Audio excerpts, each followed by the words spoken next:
السلام علیکم مینوالو نیک هیلې احترامات. نن یو ځل بیا د لکي مروت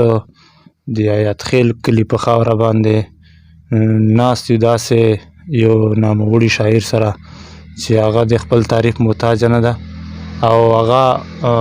دا د تاسو ته مخامخ ته په سکرین باندې وینو. راجو د نه به نن د شعر و شاعري په هکله باندې یو څو پوښتنې او یو شاعري. غني خان صاحب زه تا ته په خپل د پښتو ادب ذخیرې په پیج باندې هرکلی وایم.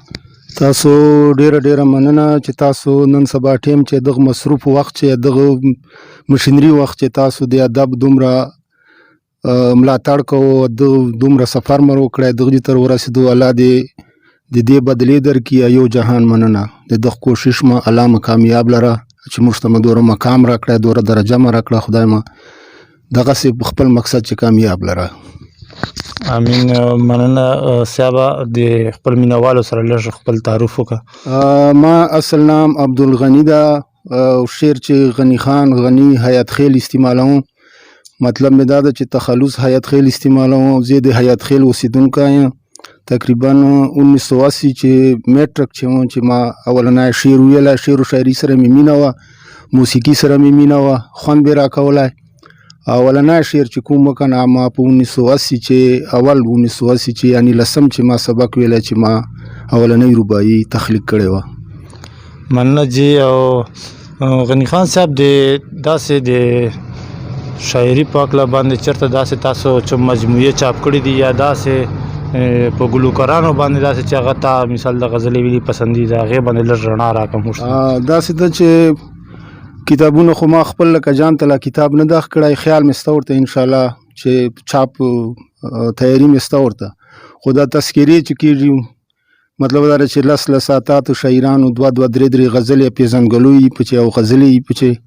هغه خو مو تقریبا داسې لس اته کتابونه سته چې هغې چې ما ولې چې چوره شاعرانو نور دي هغه ورې ما ولې سته پچې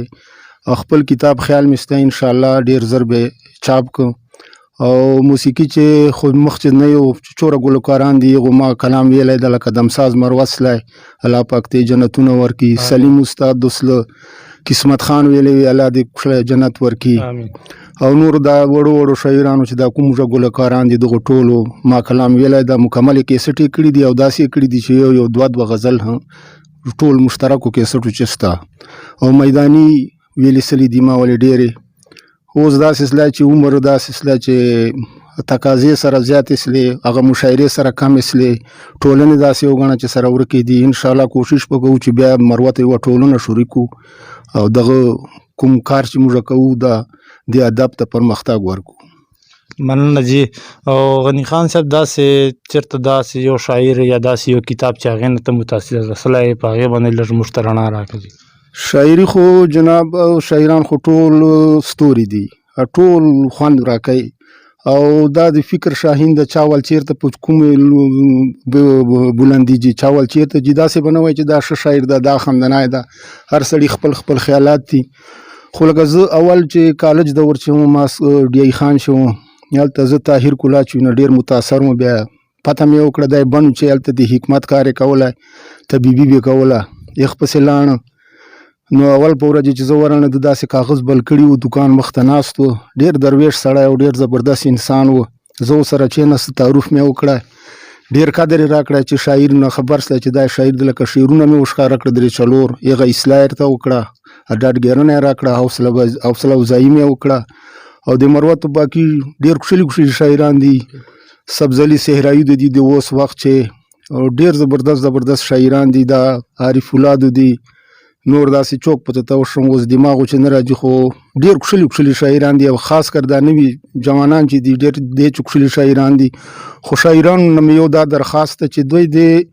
مشهورۍ پر لکه داسې شای نه وایي زمانې پسې د نه اوړي زمانه د جان پسې واوړئ. معیاري شیان دی وایي چې یو سړی کور چې غږولی سي که فرض وکړه ګدای موسیقي سره وي او که دا ادب چې وي چې کتاب یې څوک وایي چې څه ته ورنه زده کوي داسې نه چې دا فحاشي پیلاو کوي او داسې کلام چې معیار نه چې دلی هغه خو ما خپله نه لګېږي بل چال بال نه اورم چې څوک داسې کلام وایي خدای خبر ده چې ښه در باندې ښه ني. جار الله دې خوشحاله ساته. غني خان صاحب مینوال د تا خبرو اترو سره وکړلې مینوال به اوس راځي به د شعر و شاعري په هکله باندې اچو غزلې به ریکارډ کوو خو زه د غني خان صاحب ته په خپلو شعرونو باندې بلنه ورکوم چې ستا له غم سر په زنګون کړم ځکه جاړم ستا له غم سر په زنګون کړم ځکه جاړم ډېر ازار دې په ژوندون کړم ځکه جاړم زه اول نه داسې نوم ګرانه یاره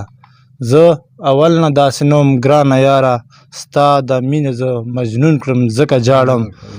مهرباني جی او د یارانو له محفل نه دې کړم پاتې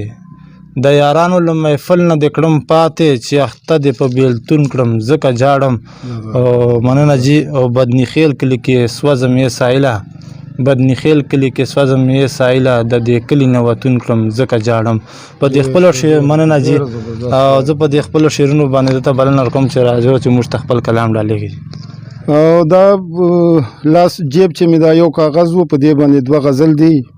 نوي وګڼو ارشاد نو دا ته وایم امید ده چې تاسو به خوښ سي که بیا چېرته کمزوري وپچې یا کمی وپچې بیا بخښنه به غواړم غزل دا سپرلی نه راځي نه سپړي ګلونه زمونږ کلي کې سپرلی نه راځي سپرلی نه راځي نه سپړي ګلونه زمونږ کلي کې مودې وشوې ډېره دي خزانونه زمونږ کلي کې ډېر ښه ډېر ښه ډېر او یادونه دې اوس نه راځي ژړا مې ورکه شوې ده یادونه دې اوس نه راځي یادونه دې اوس نه راځي جړا مې ورکه شوې ده ورک شوي له مودو نه بارانونه زمونږ کلي کې ډېر ښه دا شعر بیا ووایه جی مهرباني جی ډېره مننه یادونه دې اوس نه راځي جړا مې ورکه شوې ده ورک شوي له مودو نه بارانونه زمونږ کلي کې او غریب مې چې د کلي خپل حق نه غواړي خاموشه دی غریب مې چې د کلي خپل حق نه غواړي خاموشه دی خانان به خامخا کوي ظلمونه زمونږ کلي کې مهرباني مننه غریب مې چې د کلي خپل حق نه غواړي خاموشه دی غریب مې چې د کلي خپل حق نه غواړي خاموشه دی خانان به خامخا کوي ظلمونه زمونږ کلي کې بل شعر دا اوس نشته دی رباب منګی ظلمي پکې ټپې نه کړي اوس نشته دی رباب منګی ظلمي پکې ټپې نه کړي وران شوي دي حجرې او محفلونه زمونږ کلي کې مننه ډېره مهرباني بلا وختونه وشول چې بې رنګه او بې خونده دي بلا وختونه وشول چې بې رنګه او بې خونده دي پیکه مازدیګري او ماښامونه زمونږ کلي کې مننه او خیالونه نابلد مې په کوڅو کې د تا ستړي شول خیالونه نابلد مې په کوڅو کې د تا ستړي شول جانانه راله پرېږده خپل یادونه زمونږ کلي کې خیالونه نابلد مې په کوڅو کې د تا ستړي شول جانانه راله پرېږده خپل یادونه زمونږ کلي کې او دا هسې خلک وایي چې اعمال مو خراب شوي دي دا هسې خلک وایي چې اعمال مو خراب شوي دي چې 3 اوس 8 شول جماعتونه زمونږ کلي کې دا هسې خلک وایي چې اعمال مو خراب شوي دي چې 3 اوس 8 شول جماعتونه زمونږ کلي کې او مقطع دا کیسې د دولتونو حیات خیل غني کړه ورته کیسې د دولتونو حیات خیل غني کړه ورته ساده یې دلته څوک اوري شعرونه زمونږ کلي کې او کیسې د دولتونو حیات خیل غني کړه ورته ساده یې دلته څوک اوري شعرونه زمونږ کلي کې ګرانو دا غني خان غني او صاحب موږ ریکویسټ کوو چې یو بل غزل درته ډالې بالکل تاسو ته ډېر لرې نه راغلي یو الله دې بدل درکړي خدای مو کامیاب لره انشاءالله بل ته وایي غزل ده چې مې جانان وې جانان ته په سلګو سلګو کې چې مې جانان وې جانان ته په سلګو سلګو کې څومره ارزان مې وې ګران ته په سلګو سلګو کې او په خپلو ړنګو دیوالونو څه حیران ولاړ و په خپلو ړنګو دیوالونو څه حیران ولاړ و یوه ماشوم کتل اسمان ته په سلګو سلګو کې په خپلو ړنګو دیوالونو څه حیران ولاړ و یوه ماشوم کتل اسمان ته په سلګو سلګو کې او نن مې لیده چې د خپل حق لره په پښو پرېوتی نن مې لیده چې د خپل حق لره په پښو پرېوتی د کلي خوار د کلي خان ته په سلګو سلګو کې او نن مې لیده چې د خپل حق لره په پښو پرېوتی د کلي خوار د کلي خان ته په سلګو سلګو کې او په خپل وطن کې شول بې کوره ډک کورونه پرېږدي په خپل وطن کې شول بې کوره ډک کورونه پرېږدي ګوري حیران د کور سامان ته په سلګو سلګو کې او شعر د توجه غواړم د شعر ته دا د نفرت د پیداوار ذریعه وګڼمه دا د نفرت د پیداوار ذریعه وګڼمه سوال چې انسان کوي انسان ته په سلګو سلګو کې او اخیری شعر دا زه حیات خیل غنی او ځان په ژوندو نشمارمه زه حیات خیل غنی او ځان په ژوندو نشمارمه طلای مې ورکړو هر ارمان ته په سلګو سلګو کې بس دا یو واړه بهر غزل به ته ووایم خان د آغاز د پسرلي وکا خان د آغاز د پسرلي وکا دا یو احسان په زندگی وکا خان د آغاز د پسرلي وکا دا یو احسان په زندگی وکا چې په دردونو مې دردیږي کنه چې په دردونو مې دردیږي کنه دغه تپوس له خپل زړګي وکا چې په دردونو مې دردیږي کنه دغه تپوس له خپل زړګي وکا او په ژوند خو نه راتلی په مخه زما په ژوند خو نه راتلی په مخه زما راشه دیدن مې په مرګي وکا مودو نه پس د میخانه ته راغلم مودو نه پس د میخانه ته راغلم صد د یو جام راته ساقي وکا مودو نه پس د میخانه ته راغلم صد د یو جام راته ساقي وکا په یا قربان یک هزار ستړی شومه په یا قربان یک هزار ستړی شومه ته هم ټپاو کا سیالي وکا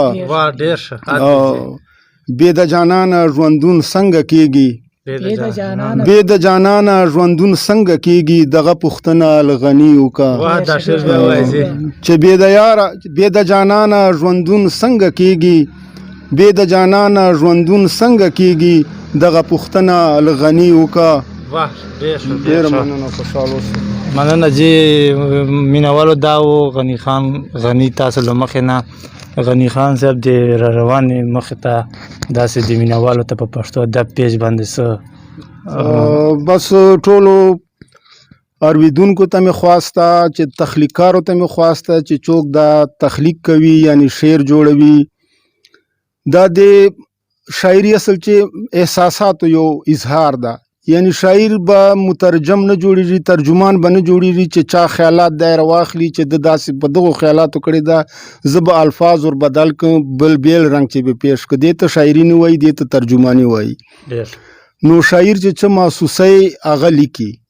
فرض وکړه یو کس په یوه جې تېر سي هېڅ شی به نه وویني وکړه په هېڅ شي خو شاعر چې په هغې تېرېږي دا به یو کار داسې چې محسوس کړي چې په هغه به دی تخلیق وکړي شعر به جوړ کړي غزل به جوړ کړي رباعي به جوړه کړي خو ټولو شاعرانو نه مې دا خواسته چې لږ د معیاري شی جوړئ چې اخرت چې سزا نه یې په دې دنیا یې سزا نه چې دلته خلک عزت کوي او اخرت چې الله پاک په دغه شي دا سزا ورکوي نه اوریدونکي خدا سي دي چې اوریدونکو ته خو درخواست کولی سو دا ډېرې مونږ پس مې تاسو ولیدلو چې تاسو د دغه قدر د دغه فن یعنی دغه ادب قدر چې دوره روتلی یو تکلیفونه کوو ګرځو کلی په کلی ګرځو الله دې تاسو حوصلې اوچتې لري خدای دې تاسو ته نور همت درکړي حقیقت ته چې نن مازدیګر یا دا نن ماسپښین یا دا نن په ورځ باندې ما ته دا محسوس اصله چې واقعي زه شعر کولی سه شاعر څوک راته راله چا واورېدم حالانکه شعرونه مې لیکلي دي عمر مې په تېر کړی چې سن 1980 نه یو کس لګیا یا تر 2021 پورې لګیا چې خو به لیکلي خو داسې ده چې جذبې قدر چې چا سره نه وي او د خپل دغه شي قدر چا سره نه وي بیا به ته بې شوقه سې دا شی به تا نه پاته کېږي ورو په ورو چې داسې قدردان مینده کړي لکه تاسو مې چې مینده کړو الله دې تاسو د دې بدلې درکړي خدای مې په دغه خپل عمل چې کامیاب لره خدای دې تاسو شاعري دغسې اوچته لري شعر مې دې واورېده ډېره مزه یې راکړه چې داسې ځوانانو چې داسې شاعران سته ځکه چې وتې بوتې لیکي داسې نه دي پکار زه داسې نه وایم چې زه رحمان بابا یا طاهر کلاچ یا خوشحال اقبال خان هر سړي خپل خیالات دي خو د محدود چې چوره خیالات مدي یغه چې معیاري شاول کو چې دنیا صفاتو کې یا تاسو ته خوندر کې سزاوار نه یو نو په دې جبان ز تاسو نو رخصت غواړم اجازه غواړم علامه کامیاب لره قبل داسې چکیسي زب مدیمت کا غب مکا حوصله افزایی به مکو هر قسم تعاون به سره کوم علامه خوشاله لره زنده‌باد زنده‌باد غدا او غنی خان غنی صاحب تاسو خبره واورېدې او په شعر او شاعري عقل باندې چې کوم د خبره اترې درته وکړلې موږ ته په خپل پروګرام چې اجازه راکو